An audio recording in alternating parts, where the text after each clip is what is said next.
Easily one of my favorite parts of the new D&D movie was Doric the Druid's shapeshifting scenes. Rampaging through the city being chased by an archmage, shifting from form to form to form, was absolutely epic.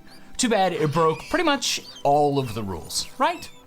But maybe not anymore. Hey friends, my name is Timothy, and though some people do call me Tim, I am a professional dungeon master, and here today we're going to take a deep dive into the Druid from the Playtest 6 of the new One D&D, and find out whether or not we are shifting in the right direction. Do you remember your first Druid? I do. Mine was back in 2nd edition when the idea of shape changing just totally captivated me. Admittedly, back in the 2nd edition rules, you had to wait until you hit 7th level to be able to shape change, and you could only shift 3 times a day, once into a bird, once into a reptile, and once into a mammal. To say that we've come kind of a long way since then is a bit of an understatement. To start with, here's the too long, don't want to watch it version of the changes that are upcoming, in case you hadn't had a chance to take a look. Channel Nature got axed from the last playtest in favor of restoring wild shape to 2nd level. The Druidic language now also allows us to always have the Speak with Animal spells prepared. Primal Order is a new 1st level ability that allows you to choose to either improve your weapon and armor proficiencies or your spellcasting. Wild Shape has gone back to using beast stat blocks, but with a bunch of changes, including that it's now a bonus action for everybody, not just Circle of the Moon Druids, and you can take forms with swim speeds right from the beginning. The only real change to spellcasting is that now you just have a number of spells prepared, separate from the level of the spell in question. Wild Resurgence has been moved from 15th level all the way down to 5th level in order to give flexibility between Wild Shape and spellcasting abilities. Elemental Fury is a new 7th level ability that improves Druid's ability to deal damage with weapons, cantrips, or forms. Commune with Nature is a new 9th level ability allowing communing with nature. Improved Elemental Fury improves upon the choice that you made back at 7th level. And Archdruid returns to 20th level and is reworked, now allowing unexpended uses of Wild Shape to be turned into spell slots. This edition of the playtest includes 3 subclasses for us to review, 2 oldies but goodies, and 1 newly added. But you're not here for the 60-second review.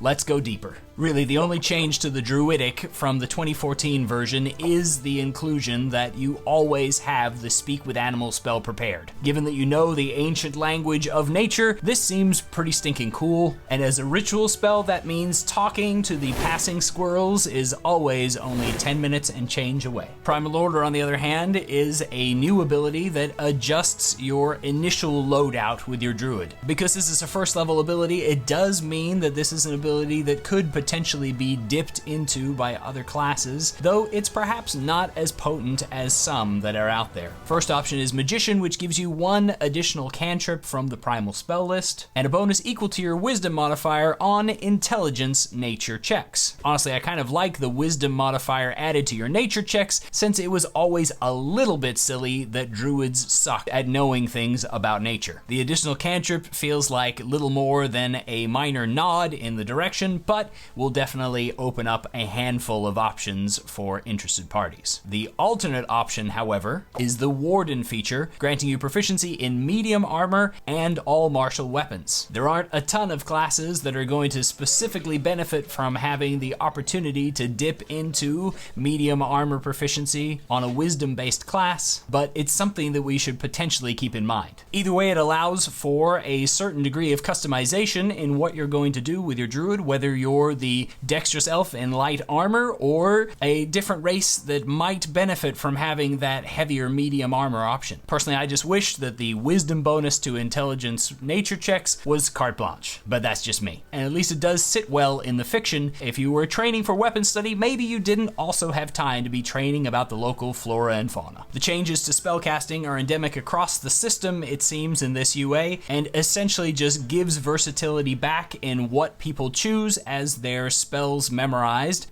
taking away the you must choose X number of level 2 spells and making it just a number of spells overall. This hopefully will reduce a little bit of the paperwork on some people's front, as they should be able to just count how many, and because we're using flat numbers now, no longer modified by the spellcasting ability, it should be fairly straightforward and easy to see whether or not you're in line with the rules or not. Wild Shape probably underwent the largest set of changes from the wild departure from the 2014 version that was in the last Druid Unearthed Arcana to this current edition that is kind of a blend of the ideas that they've got. You'll now be required to pick a number of forms every day that you have available to you for your shape-shifting. This limits your versatility a little bit, but what it also does is reduce the cognitive load of having the entire beast section of D&D Beyond available to you for your transformation.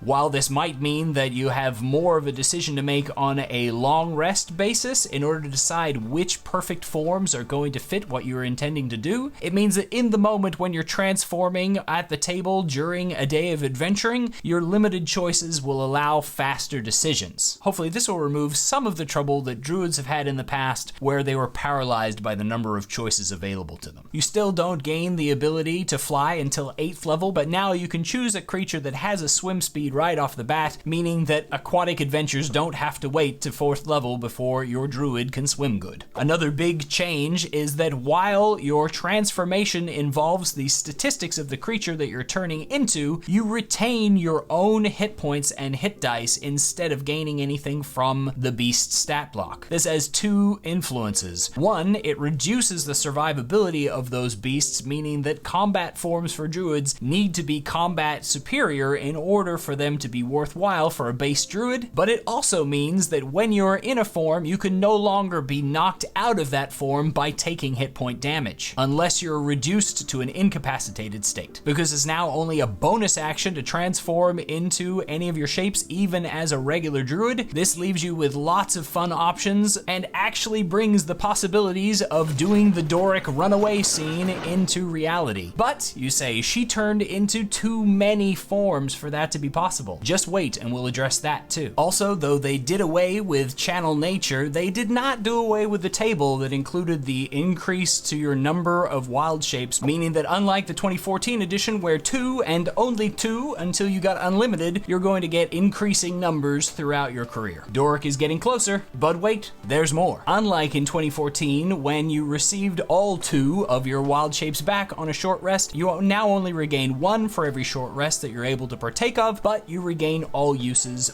at the end of a long rest. But it's at 5th level that Wild Shape really gets wild, because Wild Resurgence's new form means that when you no longer have any uses of Wild Shape, you can gain 1 by expending any spell slot with no action required. While this doesn't quite lead you to have an unlimited number of Wild Shapes, it's functionally pretty darned close. After all, at 5th level, you're talking about 9 spell slots, and depending upon your subclass, we might actually start seeing druids referring to their spell slots as wild slots in the same manner that we see paladins referring to them as smite slots. I don't think that's terribly likely and might be a bit of exaggeration, but it's something to think about for those low-level spell slots for sure. In addition, with Wild Resurgence, once per day, you can expend a wild shape in order to regain a spell slot. That spell slot, however, is only a 1st level spell slot, and it's only doable once a day, meaning that Wizard's statements about adding more versatility kind of fall short of the mark. We certainly have more versatility to expend our spells in order to gain wild shapes, but the reverse is certainly not true. That said, neither should the reverse be true, because spell slots are that resource that determines our day, and if they were able to be recovered consistently by something that comes back on short rest, this spellcasting class would push too far ahead of the curve. At 7th level, your druid again has to make a choice that has lasting consequences for how they proceed in their career. The Elemental Fury ability requires you to choose between Potent Spellcasting or Primal Strike. Potent Spellcasting simply adds your Wisdom modifier to the damage rolls of any damaging cantrip of the Primal type. That final piece being an addition that means that it can't cross over in any weird builds that might be devised, while Primal Strike continues the theme of adding elemental damage to the melee assaults of our characters by giving an additional 1d8 of your choice each time of cold, fire, lightning, or thunder to a weapon or beast attack during Wild Shape. This damage dice can only be applied once, and because it's a d8, it will technically underperform compared to the cantrip increase. That said, if you've transformed into something for combat, you're probably making multiple attacks, making it increasingly more likely that you will land one of your attacks, while the cantrip is only going to get that one chance to be tested. Either way, this works out to a small increase to your melee damage, but it's not a tremendously notable buff. The 9th level, snarkily named Commune with Nature ability indeed just makes it so that you always have the Commune with Nature spell prepared. Chronically underutilized, this spell has lots of potential for narrative flow and fun, but hopefully we'll be getting a little bit of a more specific rewording in its 2024 edition. It's one of my personal favorites to see players cast it, and it's a great way to deliver information, but it won't have any strong mechanical influence. Still, just like how it's an option for the Totem Warrior Barbarians, having it added to the Druids is very on brand. Your 15th level ability is really just an improvement on the ability that you chose back at 7th level, and doesn't offer you a new choice, which I feel like might be a missed opportunity. Potent spellcasting means that any primal cantrip that you use with a range of 10 feet or longer has its range increased by 300 feet. Look out for that Thorn Whip.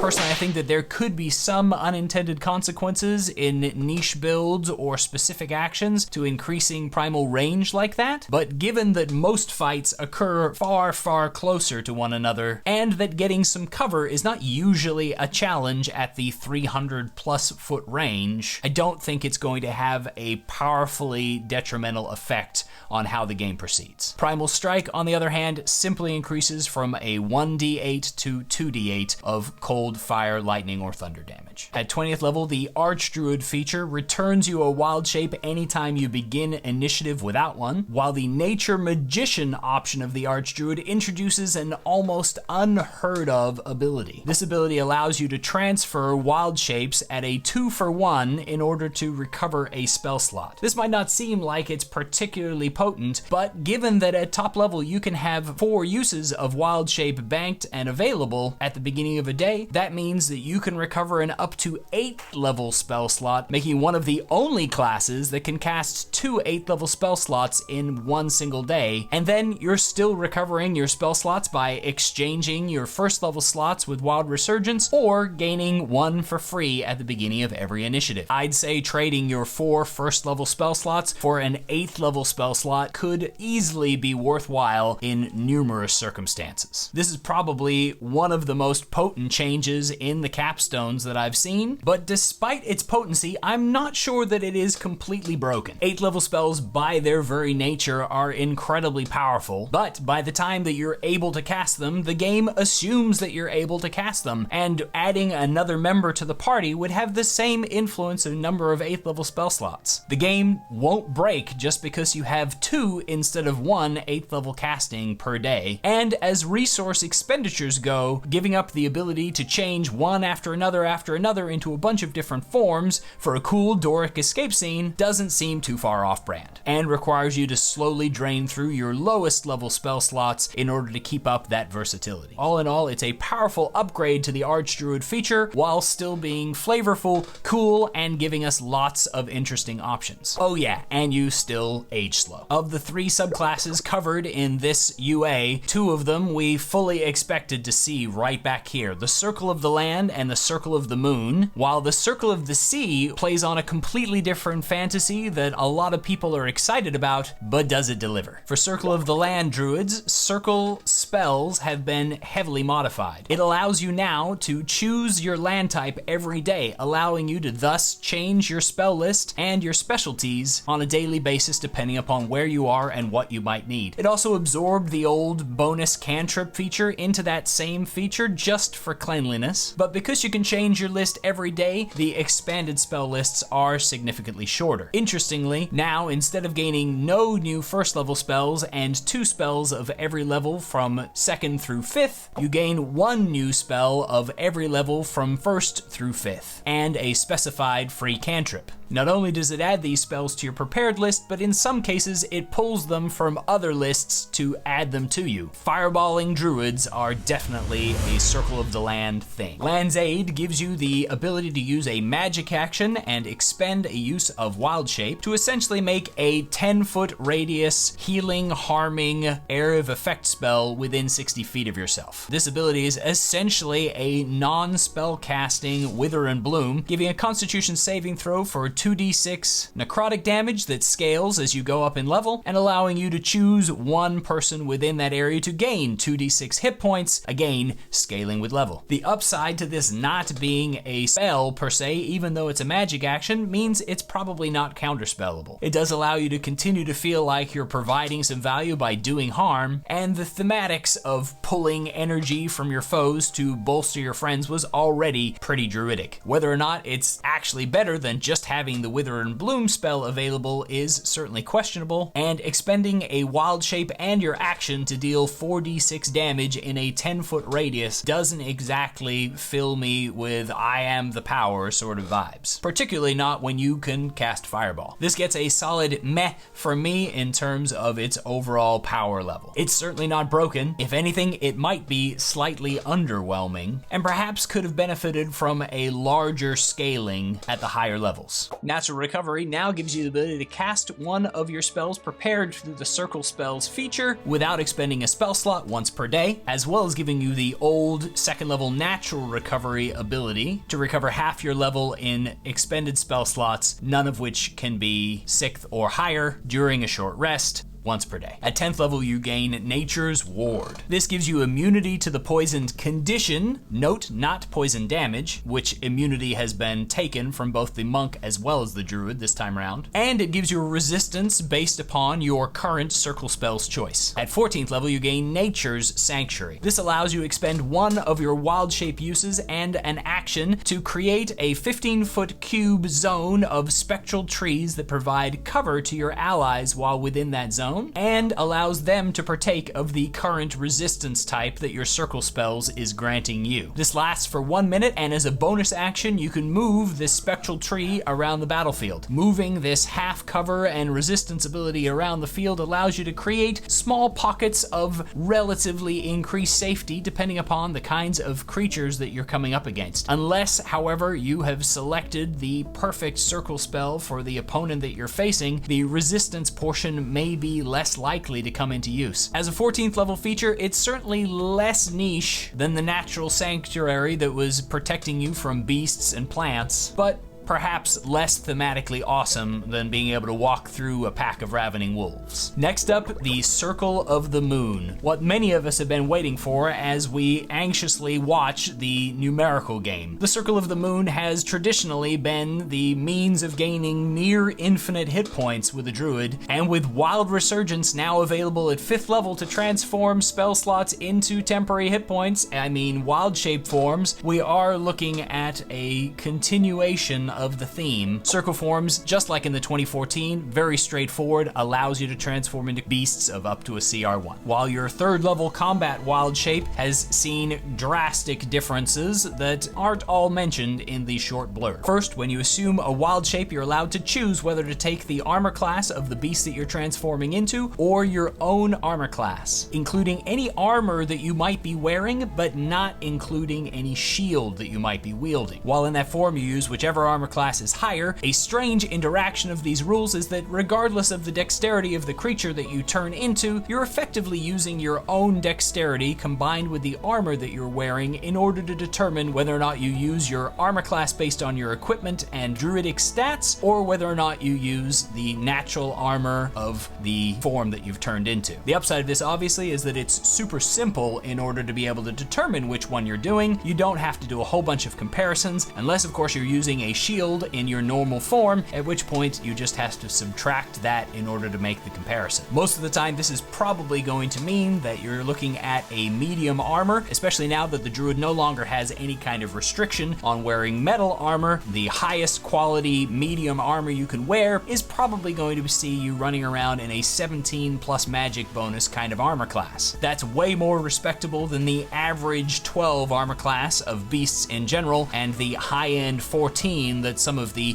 tanky classes were able to provide, and since you're working on your own hit points in part, it's kind of important to be able to keep those blades at bay. However, Combat Wild Shape to the rescue again. Now, you do still gain the hit points of the beast that you turn into, but you gain them as temporary hit points stacked on top of your regular hit points. These are capped, however, at 3 times your Druid level hit points, with you taking the lesser temporary hit points of the form that you're turning into, or that level times 3. Because you don't drop out of Wild Shape, however, it doesn't necessarily cost you your bonus action in order to keep fighting if you lose all those temporary hit points, if you've got something that you would rather do with it, potentially with spellcasting and abjurative ability with your bonus action. As mentioned, abjurative spells are now able to be cast even while you're in this form, and specifically still requires you to be able to do verbal and somatic components, albeit with your clawsy wazies. You also always have the Moonbeam spell prepared, just because it's on theme, and you can cast it even while you're in an animal form. It still takes an action to be able to move it around, meaning it's a less enjoyable option for most druids who are trying to roar up into their big form and get up in close combat and wreck some stuff, but it leaves the option open for you to be able to interact in different ways. I'm not sure that I'm a big fan of druids at low levels being able to cast spells while in their forms, but I'm also not sure that I'm against it, especially because healing is going to be an abjurative magic, meaning that Healing Word becomes a viable bonus action during a druid's turn, or if they have access to other spells, they can find ways to interact in a helpful way for the group while also getting their roar on. Given that at high levels, druids no longer have completely unlimited wild shapes, we are placing some kind of a hard cap on how many times a druid can transform. However, it might just be a theoretical cap, given that that's a lot of spell slots to burn through based on damage. You've got up to, at top level, 60 additional hit points every time you make the transformation, which is again a big drop down from some of the options that were out there in the 2014 version. All in all, I feel like this brings druids of the Circle of the Moon a little bit closer to the manageable levels without taking away their opportunity to be the best shapeshifter that they can be, still dish out some cool damage and transform into some cool forms and be some tough bears. Particularly with the increase in armor, those hit points are going to go a little bit further than they used to, and I'm sure that some theory crafter is going to find a way to pop a 20-something plus AC onto their bear. At 6th level, you get improved combat forms, which, as noted from the 2014 version, gives you the increasing CR of your wild shape options, but also gives you a new option. That option subsumes the Primal Strike's ability to do magical damage with your claw attacks, and instead allows you to either deal the natural damage of your claws or transform the entirety of the damage into radiant damage. Fitting with the theme of the Moon Warrior a little bit more in this one, instead of just the shapeshifter that it was embodying in 2014, this mystical edition is interesting to note and has several interesting connotations, if not necessarily consequences. It suggests that there is some kind of change incoming as regards how magic weapons address damage resistance. Is damage resistance going to go away against magical weapons, as some people have suggested? I personally don't think so. It's been around since some of the earliest days of Dungeons and Dragons, and this just allows people a different way to interact with the mechanic. If we were doing away with it entirely, you literally wouldn't have to put this ability in to do radiant damage, because their natural claws would be just as effective. So don't listen to too many of the naysayers out there that are saying that resistance to magical weapons is going away. I don't think we're going to see that anytime soon, but I'm excited to see what they have come up with, or if they're just trying to differentiate things a little more. At 10th level, you gain Moonlight Step. This is a wisdom modifier times per day ability to teleport up to 30 feet and gain advantage on your next attack as a bonus action, very similar to Phase Step, Shadow Step, and Misty Step. If we get a couple more of these steps together, we'll have a full dance routine. You can also regain uses of this ability by expending spell slots of 2nd level or higher, and obviously as a class feature, there's no restriction on using it while in your cool animal forms. At 14th level, you gain Lunar Form, and Moonlight suffuses everything that you do. This gives you a pair of benefits, first and foremost being that if you have a Moonbeam spell active, you can now move it around the battlefield, making it a far more viable spell for you as a druid and a much more powerful option. Particularly as the spell is upcastable, that can be a significant amount of damage that you can ensure you do every single round. It also allows allows you to create barriers to block people's exits because they're going to have to wade through the pain of your radiant damage. Secondarily, you can now share your Moonlight, which basically allows you to use your Moonlight step on behalf of both yourself and an ally. Said ally doesn't gain the advantage on their next attack, but they only need to be within 10 feet of you to benefit, and their arrival point gets to be somewhere within 10 feet of you as well, allowing you to potentially shift somebody 50 feet instead of your own 30-foot movement, allows you to set up an immediate flanking opportunity for a friend, and to snatch somebody away from a flanking situation or somewhere distant where they're starting to get themselves into trouble. Personally, I think that additional 10 feet range on both the pickup and the drop-off is the coolest part about the Moonlight Step in comparison to the other creature features that are out there at the moment. So that's the Circle of the Moon, but we have one other subclass given to us, whole cloth now, the Circle of the Sea. Druids of the Circle of the Sea draw their power from oceans and storms and are supposed to be able to bring that to the battlefield. They gain circle spells very similarly to the Land Druid, though they're not able to change from one list to another. Because they're not able to change from one list to another, they get a larger list, gaining 2 spells of every level from 1st through 5th. Those obviously fit their theme and are always prepared and available. They don't necessarily include quite as amazing and awesome options as those included in the Circle of the Land schools, and honestly are a little bit underwhelming. The list isn't bad, it's just not anything super special to write home about. Hopefully their other features make up for it. Also, at that same level, they gain another ability called the Wrath of the Sea. With an evocative name like that, you would expect it to be doing some pretty cool stuff. And as a bonus action, you can expend a Wild Surge to surround yourself in a 10-foot aura of Ocean Spray. The aura lasts for 10 minutes or until you're incapacitated or choose to dismiss it, or if for some reason you turn it on again. It gives you a honestly kind of weird interaction in that at the end of your turn, it allows you to choose a creature within the aura that you can see to make a Constitution saving throw or be pushed up to 15 feet further away from you.